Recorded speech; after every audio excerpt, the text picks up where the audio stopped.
ఈ దిన వాక్య ధ్యానాంశము భయము సంభవించు దినము. కీర్తనలు 56 అధ్యాయము 3వ వచనం దగ్గర నుంచి చూద్దాం. నాకు భయము సంభవించే దినమున నిన్ను ఆశ్రయించుచున్నాను. దేవుని బట్టి నేను ఆయన వాక్యమును కీర్తించెదను. భయము సంభవించు దినము అను దావీదు ఒక దినమును గూర్చి మాట్లాడుచున్నాడు. కొందరికి సంవత్సరమంతయు భయముతో నిండిన దినములుగా ఉన్నవి. ప్రకృతి వలన కలుగు భయము, క్లిష్ట పరిస్థితుల వలన కలుగు భయము, అపవాది పుట్టించు భయము అని విభజించవచ్చును. అయితే ప్రభువు సమస్తము నుండి విడిపించుటకు శక్తిమంతుడై ఉన్నాడు.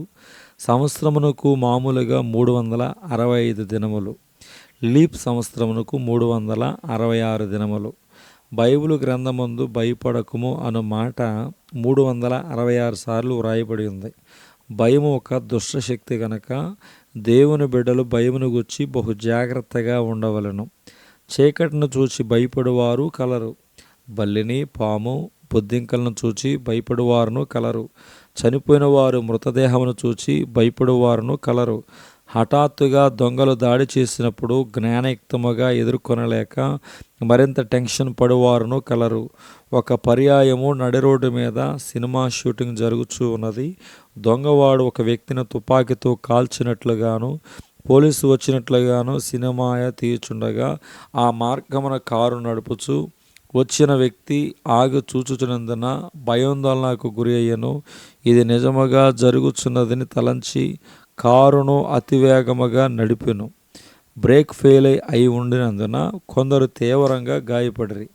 అన్ని వైపులా భయము, ఆవేదన, విచారము, కలవరము ఆవరించుండగా మన ప్రియ ప్రభువు మీ సమీపమున నిలిచి భయపడకము, నేను నీకు తోడయ్యున్నానని చెప్పి ఓదార్చుచున్నాడు. భయపడకము అన్న మాట పరిశుద్ధ గ్రంథమందు తొలిసారిగా అది ఆదికాండము 15వ అధ్యాయం 1వ వచనంలో వ్రాయబడినది. యెహోవా వాక్యము అబ్రహామునకు దర్శనమందు వచ్చి, అబ్రామా భయపడకము, నేను నీకు కేడము, నీ బహుమానము అత్యధికమగునని చెప్పెను. నేడు అబ్రహాము సంతతిగానున్న మనకును ప్రభు ఇదే వాగ్దానం ఇచ్చుచున్నాడు.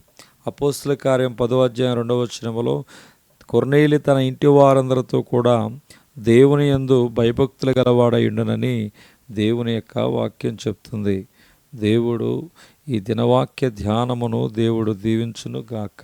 ఆమేన్.